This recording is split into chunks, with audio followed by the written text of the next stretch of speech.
एक ही गुरु के दो शिष्य हैं, सुदामा और कृष्ण, संदीपनी उपाध्याय इनके गुरु जी। लेकिन एक शिष्य सोने की नगरी का राजा है, पूरे विश्व का अधिपति भगवान है, और एक शिष्य एक फूटी सी झोपड़ी में रहता है। एक बार संदीपनी विद्यालय में जब कृष्ण सुदामा पढ़ते थे तब भृगु ऋषि पधारे, सबसे क्रोधी ऋषि, और आकर के गुरु माँ से भिक्षा मांगी। माते भिक्षाम देही, माता भिक्षा प्रदान करो। माँ ने मन में विचार किया कि अभी सामग्रियां तो इतनी नहीं कि मैं भिक्षा दे सकूं, मना कर दिया। बोले भगवान आप कल आ जाना, आज तो भिक्षा के लिए सामग्री नहीं है, शाम को जब आ जाएगी तो कल आपको प्रदान कर दूंगा। अब भृगु ऋषि तो क्रोधी, उनको तो जब मांगे तब चाहिए। नेत्र बंद करके उन्होंने ध्यान लगा करके देखा, क्या इतनी बड़े गुरुकुल की रसोई में कुछ भी नहीं है। तभी उन्होंने पाया कि वन जाने वाले बालकों के लिए पोटली में मैया ने चने रख रखे हैं कि जो बालक वन में जाएंगे, पुष्प तोड़ के लाएंगे, लकड़ी तोड़ के लाएंगे, वो चने खा लेंगे वन में जाएंगे, तो उनके लिए चने रखे थे। भृगु ऋषि बोले बालकों की ज्यादा चिंता है, एक ऋषि द्वार पर आया उसकी चिंता नहीं है।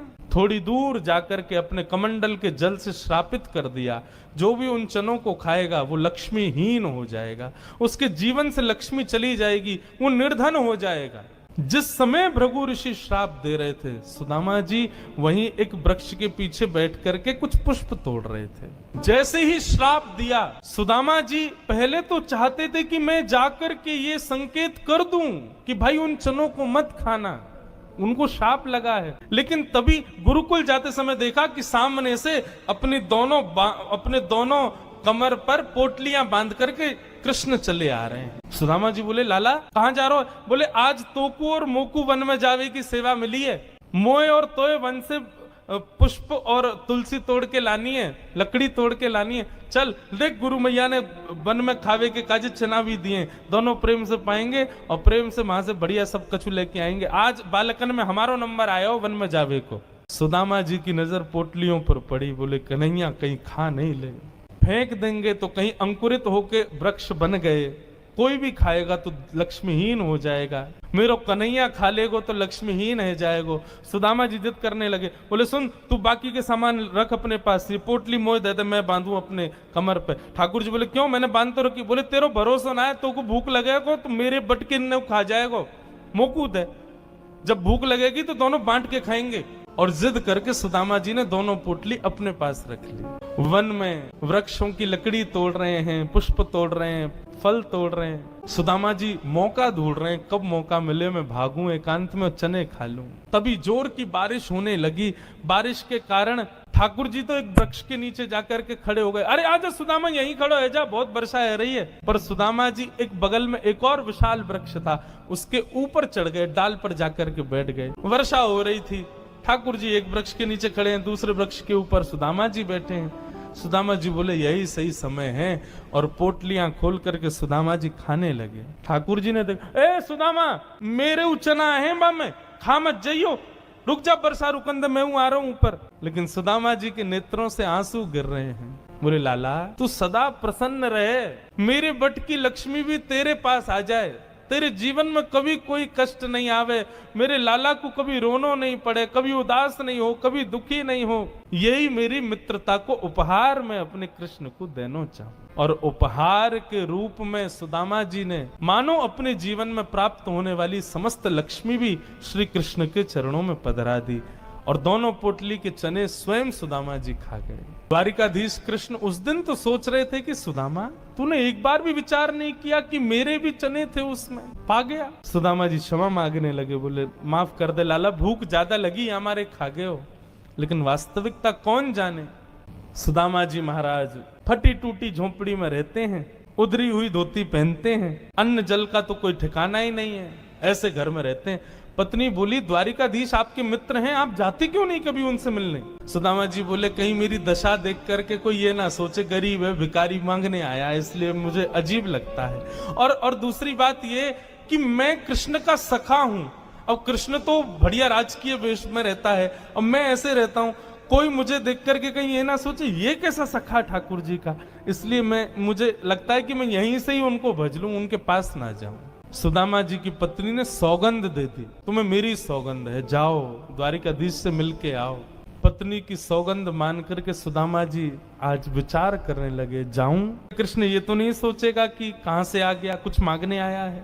कृष्ण तो नहीं सोचेगा, लेकिन उसकी पटरानियां, उसके राज्य के लोग, महामंत्री आदि, ये सब तो नहीं सोचेंगे। सुदामा जी को बहुत संकोच हो रहा है, लेकिन पत्नी की सौगंध है तो निकल पड़े। पत्नी ने 4 घरों में जाकर के अलग अलग एक एक मुट्ठी चावल लिए, जानबूझ। क्यों? ताकि जब ये पोटली द्वारिकाधीश देखेंगे तो अलग अलग प्रकार के चावलों को देख के पहचान जाएंगे कि एक दाना भी सुदामा के घर का नहीं है। थोड़ी तो कृपा करेंगे मेरे ऊपर। सुदामा जी पोटली दबाए निकल पड़े। सुदामा जी महाराज धीरे धीरे चल करके द्वारिका की ओर जा रहे हैं। चलते चलते महीनों बीत गए सुदामा जी को। तभी एक व्यक्ति से बोले, भैया द्वारिका नगरी कितनी दूर रह गई है अभी यहाँ से? व्यक्ति हंस करके बोला, भगवान आप गलत आ गए हो। बोले गलत? कितनी दूर आ गए? बोले अभी आप कम से कम 50 कोस और पीछे जाओ, वहां से एक रास्ता मुड़ेगा, वो द्वारिका को जाता है, आप तो कहीं और पहुंच जाओगे अभी। सुदामा जी महाराज बोले, भले पधारे भैया द्वारिकाधीश। चलते चलते चलते मैं तो वैसे ही आधो जाऊंगा, मुंह तो लगे मेरे प्राण ही निकल जाएंगे, मैं द्वारिका पहुंच ही ना पाऊंगा। अब लाला तू वैसे तो हमारे हृदय में बैठो है, चल के तो हम पता ना कब पहुंचेंगे, लेकिन लाला तेरी अगर इच्छा हो तो तू ही बुला ले अब मुंह को। और ऐसा कह के सुदामा जी वहीं एक वृक्ष के नीचे लेट गए। जैसे ही लेटे थोड़ी बहुत देर में ही उनको थोड़ी ध्वनि सुनाई देने लगी। नेत्र खोल करके देखा, सोने की नगरी है, चारों ओर जय श्री कृष्ण जय श्री कृष्ण जय श्री कृष्ण नाम की ध्वनि आ रही है। सुदामा जी महाराज थोड़े प्रसन्न हो गए। बोले भैया ये कौन सी नगरी है? किसी व्यक्ति से पूछा ये कौन सी नगरी है? बोले भगवान ये द्वारिकापुरी। मेरे कृष्ण मित्र की नगरी द्वारिका? बोले हाँ ये द्वारिकाधीश की नगरी द्वारिका। सुदामा जी तो नाचने लगे, जय हो वारे कन्हैया तेरी कृपा। भैया ये द्वारिकाधीश कहाँ बैठे होंगे? बोले सामने जो महल दिख रहा है इसी के राजा हैं द्वारिका, आप चले जाओ। सुदामा जी गए द्वारपालों से जाकर के बोले, भगवान मेरी फटी हुई धोती और मेरे पतले दुबले तन को देख करके आप ये मत सोचना मैं गरीब हूँ कुछ मांगने आया हूँ। पहले ही स्पष्ट कर दिया, मैं कृष्ण का सखा हूँ। हम दोनों एक साथ एक ही गुरुकुल में पढ़े हैं, नाम मेरा सुदामा है। आज अपने सखा से मिलने आया हूँ, आप कृपा करके उनको जाकर के ये बता दीजिए। और सुनिए, यदि वो बहुत व्यस्त हो तो उनको परेशान मत करो। आपके इतने बड़े महल में कोई खिड़की हो, वहां से मुझको उनका दर्शन करा दो, मैं तो केवल उनको देखने आया हूँ। द्वारपालों ने बंधुओं ससम्मान सुदामा जी को बिठाया। कहा महाराज द्वारिकाधीश प्रसाद पा रहे, हम फिर भी निवेदन कर देते हैं। भीतर जाके द्वारपालों ने जैसे ही बताया, द्वार पर आपके सखा आए हैं, बचपन के मित्र हैं, नाम उन्होंने सुदामा बताया है। सुदामा नाम सुनते ही भगवान खा रहे थे, खाते खाते रुक गए। बोले क्या नाम बताया? बोले सुदामा। मेरे बचपन के सखा सुदामा आए हैं बाहर? बोले हाँ नाथ सुदामा जी आए। आप प्रसाद पा लीजिए, हमने उनको कह दिया है आप जब निवृत्त हो जाएंगे तब दर्शन कराएं। भगवान बोले प्रसाद ये आवश्यक है? मेरे मित्र आए सखाएं बाहर खड़े, तुम उनको बाहर ही छोड़ के आ गए। भगवान आज पहली बार बीच प्रसाद से उठ गए, दौड़े। महामंत्री, सेनापति, पत्नियां सब दौड़ रही हैं। ऐसा कौन आ गया जिसके लिए भोजन छोड़ के भागे? द्वार पर दीनहीन सी अवस्था है, सुदामा जी खड़े। भगवान ने जाकर के हृदय से लगा ली। बार बार उनके मुख को देखते हैं, फिर हृदय से लगाते हैं, फिर देखते हैं, फिर हृदय से लगाते हैं। अपने गले में गलवैयां डाल करके लेकर के चल रहे हैं। फिर चलते चलते पता नहीं क्या होता है, ठाकुर जी फिर रोकते हैं, फिर हृदय से लगा लेते हैं, फिर चलते हैं, फिर हृदय, बार बार हृदय से लगा रहे हैं और रोने लग रहे हैं ठाकुर जी। रुक्मणी आदि पटरानियों ने ऐसा दृश्य पहले द्वारिका में कभी नहीं देखा। सुदामा जी को ले जाकर के द्वारिका के सिंहासन पर बिठाया। भगवान ने अपने नेत्र के अश्रुओं से सुदामा जी के चरणों को धोया और संपूर्ण जल द्वारिका के चारों दिशाओं में छिड़क दिया। बोले हमारी द्वारिका पवित्र हो जाएगी सुदामा जी के चरणों का चरणामृत। सुदामा जी कह रहे हैं लाला मैं इन सबके योग्य ना हूं, ये सब कहा कर रहा हो भैया? ठाकुर जी बोले आप किसके योग्य हो और कौन किसके योग्य, मुझसे बढ़िया कोई नहीं जानता, चुपचाप बैठे रहो, जो कर रहे हैं करने दो। जो लक्ष्मी सदा के लिए विहीन हो गई थी उस वही लक्ष्मी आज सुदामा जी के चरण पहुंच रही है। भगवान की सुदामा जी की थोड़ी मैत्री चर्चा हुई। सुदामा जी से भगवान ने पूछा सुदामा जी ब्याह हो गया आपके? बोले हाँ लाला है क्यों ब्याह? बोले ब्याह कर लिया, हमको नहीं बुलाया? बोले लाला कर्जा लेके ब्याह कियो और बाप ब्याह में भी सबन को भोजन करावे के चक्कर में मैं और तेरी भाभी तो भूखे ही रहे। 4 दिन बाद पड़ोसी ने आके भोजन दियो तब जाके तो पेट भरो। अब वहां में तो को बुलाते तो लाला तो पवानो तो बहुत दूर की बात, अब तू आते तो तेरे संग घोड़ा आते, सैनिक आते, इनको ही नहीं पवा पाते। ऐसे ब्याह में फिर हम कैसे बुलाते लाला? हमारे निमंत्रण ना दियो। मेरी छोड़ और लाला तू बता तेने ब्याह कर लियो? भगवान बोले हमारे ब्याह की मत पूछो, जैसे आपका ब्याह बताने लायक नहीं ऐसे हमारे ब्याह भी बताने लायक नहीं। बोले नहीं नहीं लाला बता ब्याह भयो कि नहीं? भगवान बोले हो गया। अच्छा भाभी कहाँ है? चलो मिलवाएं भाभी से। बोले यहीं बुला दो। बोले नहीं बड़ी जगह चाहिए भाभी से मिलने के लिए। बोले क्यों? बोले अब चलो पता चल जाएगी। विशाल एक सभागृह था, सुधर्मा सभा, और उसमें महाराज असंख्य जहां तक देखो भगवान की पत्नियां खड़ी हैं, घूंघट सिर पर रखा है, इतनी सारी माताएं बहनें दूर दूर तक सिर दिख रहे हैं, लाल लाल साड़ी पहने भगवान की सब पत्नियां। सुदामा जी बोले द्वारिका की सब माताएं बहनें दर्शन करने आ गई महात्मा का। सुदामा जी बैठ गए, भगवान ने इशारा किया आओ एक एक करके सब प्रणाम करो। मैं रुक्मणी प्रणाम, देवी चरसो भाग्यवती रहो। मैं जामवती प्रणाम, देवी चरसो भाग्यवती रहो।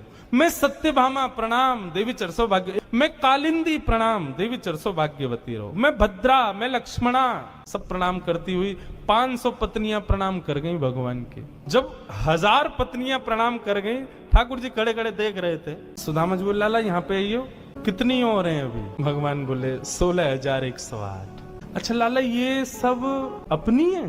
भगवान बोले हाँ सब अपनी। वाह लाला तेने इतने सारे ब्याह किए, 16,108। अरे भैया हमें एक में ही बुला ले तो हम भी आ जाते मालपुआ खावे। हमने एक किया वहां में नहीं बुलाया, तू नाराज है क्यों? तेने इतने सारे के एक में ही बुला ले तो।